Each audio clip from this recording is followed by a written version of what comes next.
So hello guys, welcome to my new video. आज की video में मैं आपसे डिस्कस करूंगा कि कैसे मैंने लास्ट के ड्रॉप ईयर में केमिस्ट्री में स्कोर को 115 से 180 तक पहुंचाया और कैसे पूरी केमिस्ट्री को अच्छा किया जाए, इसके बारे में मैं आपसे सारी चीज़ें डिस्कस करने वाला हूँ। इसमें मैं आपको एनसीईआरटी पढ़ना समझाऊंगा, सारे टेस्ट देना समझाऊंगा, सारे सिलेबस को कैसे कवर किया जाता है समझाऊंगा और तीनों केमिस्ट्री के पार्ट्स को अच्छे से करना सिखाऊंगा। तो चलिए वीडियो को स्टार्ट करते हैं। तो माय नेम इज शुभम और मैंने नीट 2024 में AIR 281 अचीव किया है और मेरा मार्क 710 रहा इस साल, जिसमें से केमिस्ट्री में मैंने 180 आउट ऑफ 180 स्कोर की।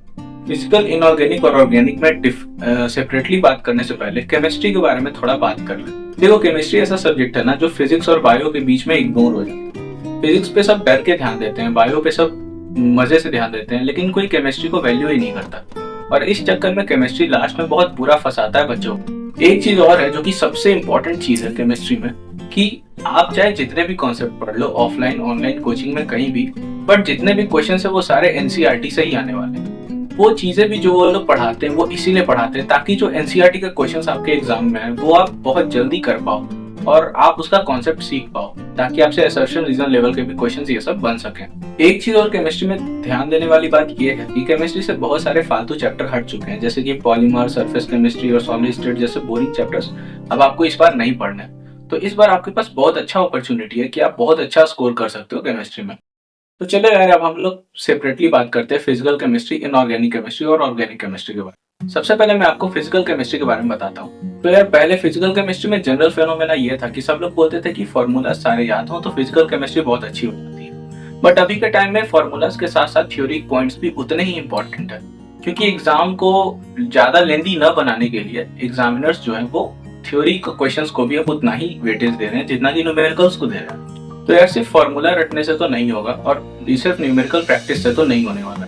असर्शन रीजन क्वेश्चंस ये सब के लिए आपको मल्टीपल टाइम्स अपने नोट्स को रिवीजन करना होगा और साथ ही एनसीईआरटी को भी प्रॉपर्ली रीडिंग डालना होगा। अगर मैं फिजिकल केमिस्ट्री में एनसीईआरटी की बात करूं तो कम से कम 3 से 4 रिवीजन आपको साल भर में जरूर करना चाहिए। और ऐसे भी नहीं कि बस पढ़े जाते हैं, उसमें आपको ये चीज जरूर देखना है कि मैं क्या उसमें सीखने लायक है, क्या उसमें पॉइंट है जो कि एग्जाम में आ सकता है।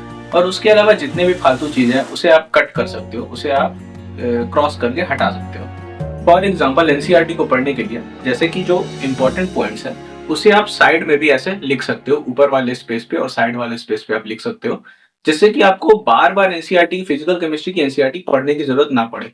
क्योंकि फिजिकल केमिस्ट्री की एनसीईआरटी में बहुत ही लिमिटेड नॉलेज होता है जो कि आपको काम आएगा, जो कि उसके डाटा होते हैं और जो असर्शन रीजन क्वेश्चन वो बन सकते हैं वो सब। तो उसके लिए आप या तो चीजों को अंडरलाइन कर लो और जो वैल्यू दिए गए होते हैं क्वेश्चंस में, कंपैरिजन दिए गए होते हैं जैसे कि बॉइलिंग पॉइंट का है और वेपर प्रेशर ये सब का है, तो उसे आप साइड में लिख सकते हो। और उसे जब भी आप पलटोगे तो आपको मेन चीजें ज्यादा पता चलेंगी और फालतू की चीजें कम पता चलेगी। तो इससे आपका टाइम बहुत ज्यादा बचेगा लास्ट के मोमेंट पे। और अगर आपको सेपरेटली सारे चैप्टर की अंडरलाइन एनसीईआरटी चाहिए तो वो भी मैं आपको प्रोवाइड करा सकता हूँ। एनसीईआरटी के रिवीजन के बाद आप एक और इम्पॉर्टेंट चीज करिए कि जो एनसीईआरटी में सॉल्व्ड एग्जांपल्स दिए हुए होते हैं फिजिकल केमिस्ट्री में, उसे एक बार सॉल्व जरूर करिए। सॉल्व करने से ये होगा ना कि आपको वो क्वेश्चंस एग्जैक्ट तो नीट में नहीं मिलेंगे, लेकिन उस पे जो कौन सा कॉन्सेप्ट लग रहा है और कौन सी चीजें लग रही है ये आपको जरूर काम आएगा एग्जाम में। क्योंकि अगर क्वेश्चंस आएंगे तो एनसीईआरटी के दिए गए कॉन्सेप्ट से ही आएंगे और उससे बहुत ईजी लेवल पे आएगा, तो आप उसे इजिली सॉल्व कर पाओगे अगर आपने इसके सॉल्व एग्जाम्पल्स किए हुए हैं तो। अब जो लास्ट चीज जो फिजिकल केमिस्ट्री में है वो है एक रिवीजन कॉपी बनाना। रिवीजन कॉपी में बनाने के लिए आपको कुछ चीजें बहुत इंपॉर्टेंट ध्यान रखनी है, जैसे कि उसमें सबसे पहले आपको फॉर्मूलाज लिखने हैं, सारे फॉर्मूलाज लिखने हैं जो भी उस चैप्टर में है। उसके बाद उसमें आपको एनसीईआरटी के सारे डेटा लिखने हैं। या तो आप एनसीईआरटी के साइड में आप सारी चीजें लिख सकते हो या फिर उसमें लिख सकते हो, और जहां पे भी आपको लगता है कि यहाँ पे असर्शन रीजन क्वेश्चंस बन सकते हैं उसे भी आप उस कॉपी में लिख सकते हो।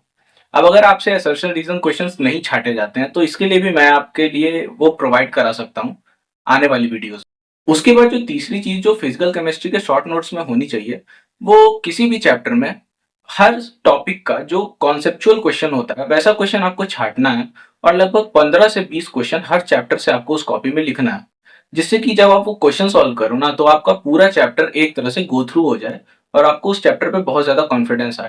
और जो लास्ट चीज आप लिख सकते हो ना शॉर्ट नोट्स में, वो जो आप जब टेस्ट देते हो और उसमें फिजिकल केमिस्ट्री में उस खास चैप्टर का अगर कोई क्वेश्चन गलत होता है तो उसको भी आप जरूर उसमें लिखो, जिससे कि आप जब भी उस कॉपी को रिवाइज करो ना, तो आपको पूरा चैप्टर पढ़ने की जरूरत ना पड़े, उतने से ही आपका काम इजिली हो जाए।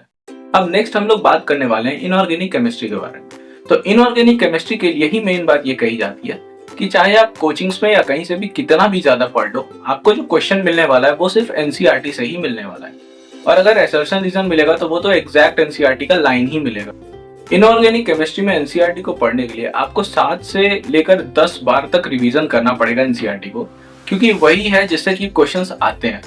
इनऑर्गेनिक केमिस्ट्री में ऐसा है कि बहुत ही कम सिलेबस है, और जहां कम सिलेबस है वहां आपको बिल्कुल कोताही नहीं करना चाहिए। वहां आपके पास पूरा चांस होता है कि आप फुल में फुल स्कोर कर सकते हो।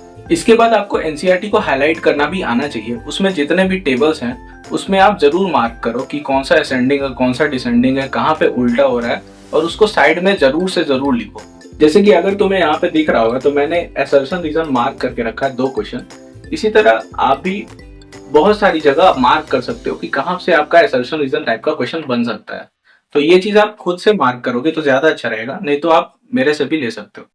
केमिस्ट्री में खास करके इनऑर्गेनिक में जब आप सिर्फ नोट्स पढ़ के एग्जाम देने जाओगे ना, तो कुछ क्वेश्चंस आपको टेस्ट देने जाओगे ना, तो कुछ क्वेश्चंस आपको ऐसे लगेंगे कि ये मेरे लिए बहुत नया है और उसे मैंने बहुत मुश्किल से सॉल्व किया है। लेकिन जब आप घर आओगे और एनसीईआरटी से उस चीज को मैच करोगे ना, तो आपको एग्जैक्ट पता चलेगा कि ये चीजें एग्जैक्ट एनसीईआरटी में दी हुई है। तो जो लोग एनसीईआरटी को फॉलो नहीं करते हैं अच्छे से, उनके लिए वो बहुत ईजी चीजें बहुत हार्ड हो जाती है एग्जाम में, और इसी चलते उन्हें एग्जाम में टाइम ज्यादा लगता है और उनका मार्क्स खराब होता है। तो एनसीईआरटी की रीडिंग बहुत ज्यादा जरूरी है केमिस्ट्री में। देखो, इस तरह आप इनऑर्गेनिक के सारे चार्ट्स को सीक्वेंस बाय सीक्वेंस लिख सकते हो, और जो एक्स्ट्रा पॉइंट्स है उसे आप साइड में भी लिख सकते हो, जिससे कि आपको रिवीजन करने टाइम बहुत ज्यादा इजी होगा। इनऑर्गेनिक केमिस्ट्री में मैं शॉर्ट नोट्स बनाने का रिकमेंडेशन जरूर दूंगा, क्योंकि जो इसमें असर्शन रीजन क्वेश्चंस और जो थ्योरेटिकल क्वेश्चंस होते हैं ना, वो बहुत ज्यादा इंपॉर्टेंट हो जाते हैं। और अगर आप किसी कोचिंग के नोट्स देखने जाओगे ना, तो उसमें आपको बहुत ज्यादा एक्स्ट्रा पढ़ा दिया जाता है एनसीईआरटी से। तो इनऑर्गेनिक केमिस्ट्री में जैसे जैसे आप एनसीईआरटी पढ़ते जाओ ना, जो भी पार्ट आपको हार्ड लगे उसे अपने लैंग्वेज में, या फिर ज्यादा अच्छा है कि एनसीईआरटी की लाइन को हूबहू लिख दो। क्योंकि जो टफ लाइंस होती है ना, उसे आप डायरेक्ट लिख दोगे ना, तो वो आपको रिवीजन के साथ याद भी हो जाएंगी। और अगर एग्जाम में असर्शन रीजन क्वेश्चंस या फिर स्टेटमेंट वाले क्वेश्चंस आए ना, तो वो एग्जैक्ट एनसीईआरटी की लाइन ही छापेंगे। तो इसमें आपको बहुत ज्यादा बेनिफिट होगा अगर आप वो चीजें डायरेक्ट अपने शॉर्ट नोट्स में लिखते हो तो। इनऑर्गेनिक ऐसा सब्जेक्ट है ना कि ये बहुत वोलेटाइल है। और मैं अपना बताऊं तो मैंने नीट के 7 दिन पहले सिर्फ इनऑर्गेनिक और बायोलॉजी को पढ़ने के लिए रखा था। तो इनऑर्गेनिक आपको रिवीजन पे रिवीजन करने ही पड़ेंगे, और बहुत ही फ्रिक्वेंटली करने पड़ेंगे। और हो सकता है आपको नीट के जो पीछे के 5-6 दिन है ना, उसमें ऐसा टाइम निकालना पड़े कि आपको इनऑर्गेनिक को एक बार और रिवाइज करना है। तो ऐसा करने के लिए ना आपके पास शॉर्ट नोट्स होने बहुत जरूरी है, जिसको कि आप पढ़ो तो आपके सारे हार्ड पॉइंट्स और जो याद करने वाले पार्ट होते हैं वो आपके उसमें कवर हो जाए। तो इससे आपको लास्ट मोमेंट पे बहुत ज्यादा इजी पड़े। तो यार, अब फाइनली बात कर लेते हैं ऑर्गेनिक केमिस्ट्री के बारे में। ऑर्गेनिक केमिस्ट्री ऐसा सब्जेक्ट है जिसमें मैक्सिमम एस्पिरेंट्स को प्रॉब्लम होती है, क्योंकि उनका बेसिक ही कमजोर होता है। तो ऑर्गेनिक केमिस्ट्री के लिए एक बहुत इंपॉर्टेंट बात यह है कि बेसिक जो है एडवांस चीजों से ज्यादा इंपॉर्टेंट होता है। अगर बेसिक्स क्लियर नहीं होते हैं तो एडवांस बिल्कुल भी समझ में नहीं आता है। और बेसिक से मेरा मतलब है जो शुरू का आईयूपीएससी नोमेनक्लेचर और जीओसी होता है उससे है। इसमें भी वही बात है कि क्वेश्चन तो एनसीईआरटी से ही आएंगे, लेकिन इसमें एक खास बात है कि कॉन्सेप्ट को समझना बहुत ज्यादा इंपॉर्टेंट हो जाता है। कॉन्सेप्ट जो है फिजिकल और इनऑर्गेनिक के कंपैरिजन में ज्यादा इंपॉर्टेंट होती है। और केमिस्ट्री का सिलेबस नीट में काफी लिमिटेड है और ऑर्गेनिक में भी काफी लिमिटेड है। तो आप इस तरह अपने पसंदीदा टीचर को चुनो जिनका कि आपको टीचिंग स्टाइल अच्छा लगता है, चाहे वो ऑनलाइन हो या फिर ऑफलाइन। अब अगर क्लास 12 के चैप्टर्स की बात करें ऑर्गेनिक में, तो एनसीईआरटी बहुत ज्यादा इंपॉर्टेंट हो जाती है। इसमें जो खास करके जो ट्रिकी लाइंस होते हैं दिए हुए, जो कि रिएक्शन मैकेनिज्म के बाद जो चैप्टर्स में दिए होते हैं कि कौन सा रिएजेंट कहाँ पे डायरेक्ट करता है और कौन सा रिएजेंट कहाँ पे नहीं करता है, ये चीजें बहुत इंपॉर्टेंट हो जाती है और उन्हें एग्जैक्ट याद करना बहुत इंपॉर्टेंट है। तो 12th के पार्ट में एनसीईआरटी को रीड करना बहुत ज्यादा इंपॉर्टेंट भी हो जाता है। अगर क्लास 11 के पार्ट की बात करो तो इन टेक्स्ट में जो क्वेश्चंस दिए होते हैं और जो डेटा दिया होता है वो आपको जरूर करना चाहिए। और एनसीईआरटी की हूबहू लाइन आपको ज्यादा नहीं भी याद है तो भी आपको वो कॉन्सेप्ट्स अच्छे से स्ट्रॉन्ग होने चाहिए जो कि जीओसी में दिया हुआ है। ऑर्गेनिक में एक चीज और आप ध्यान रखो कि इंडेक्स क्वेश्चंस और एक्सरसाइज के क्वेश्चंस का वैल्यू बढ़ जाता है, क्योंकि जैसे जैसे नीट का पेपर बनते जा रहा है तो क्वेश्चंस बहुत ज्यादा रिपीट हो रहे हैं, और आने वाले टाइम में जो इंडेक्स क्वेश्चंस है और जो एक्सरसाइज के क्वेश्चंस है उनका वैल्यू बढ़ने वाला है। तो उसे भी आप जरूर एक ना एक बार ट्राई करके देखो कि कौन सा क्वेश्चन आपसे फंस रहा है और वो क्वेश्चन कहाँ जाकर लिंक हो रहा है। अगर ऑर्गेनिक में बात करूं तो एग्जाम्पलर के क्वेश्चंस आपको नहीं बनाना चाहिए, वो कोई खास इंपॉर्टेंट नहीं होते हैं और सिलेबस के भी काफी बाहर होते हैं। और अगर एनसीईआरटी की बात करें तो आपको 7 से 8 बार जरूर रिवाइज करना है एनसीईआरटी को, खास करके क्लास 12th वाला पार्ट जो है उसमें। कॉन्सेप्ट आपको एनसीईआरटी के बाहर जरूर पढ़ना है, लेकिन जो रिएक्शंस दिए हुए एनसीईआरटी में वो आपको हूबहू उसी से याद करने हैं। और रिएक्शंस में आपको एनसीईआरटी के अलावा बिल्कुल भी नहीं भागना है। ऑर्गेनिक में भी शॉर्ट नोट्स का इंपॉर्टेंस बहुत ज्यादा है, और शॉर्ट नोट्स बनाने कैसे हैं वो मैं आपको बताता हूँ इसमें। देखो, सबसे पहले इसमें आप सारे रिएक्शंस को लिखना जो भी आप पढ़ रहे हो बुक में, और वो किस रिएजेंट से हो रहा है, वो किस टाइप का रिएक्शन है, एडिशन रिएक्शन है, सब्स्टिट्यूशन रिएक्शन है, ये चीजें जरूर लिखना। साथ में उसमें इंटरमीडिएट क्या बन रहा है और क्या इंपॉर्टेंट पॉइंट्स है उसके, इसको भी जरूर लिखना रिएक्शन वाइज, चैप्टर वाइज करके। उसके बाद चैप्टर में कुछ चुनिंदा क्वेश्चंस होते हैं जो कि जीओसी 1 में खास करके होते हैं, जनरल ऑर्गेनिक केमिस्ट्री में, जिसमें कि stability of carbocation, acidic strength, basic strength, इसका जो सीक्वेंस है इसको आपको अच्छे से याद करना है। एनसीईआरटी में जितने भी डेटा दिए गए हैं, जितने भी सीक्वेंस दिए गए हैं, उसको भी आपको बहुत अच्छे से कॉपीज में लिखना है, ताकि आपको रिवीजन करने टाइम सारी चीजें एक ही जगह मिल पाए। जितना भी आप टेस्ट दोगे उसमें जितने क्वेश्चंस ऑर्गेनिक में गलत हों उसे भी आप जरूर लिखना उस कॉपी में।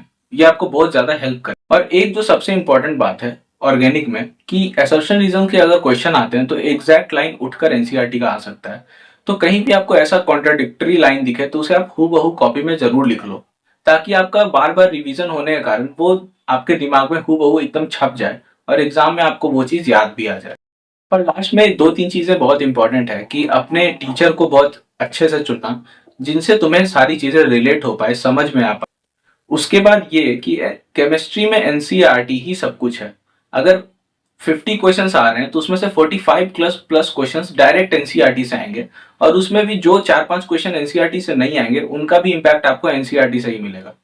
सारे एक्सरसाइज के क्वेश्चंस कर लेना, इंटेक्स क्वेश्चंस कर लेना, छोड़ना मत। फिजिकल केमिस्ट्री के भी ट्राई करना कि इंटेक्स क्वेश्चन सारे कर लो तुम, और उसके जो कॉन्सेप्ट्स हैं वो तुम्हें समझ में आ जाए। एक चीज और है कि केमिस्ट्री में सिलेबस बहुत कम हो गया है, तो किसी भी पार्ट को छोड़कर मत जाना, हर पार्ट को करने की कोशिश करना। अगर तुम उसे अच्छे लेवल पर ना भी कर पाओ तो भी एक मीडियम लेवल तक जरूर करना, जिससे कि एग्जाम में उससे अगर इजी टू मीडियम क्वेश्चन आए तो तुम उसे अप्रोच ले सको और उसे सॉल्व कर सको।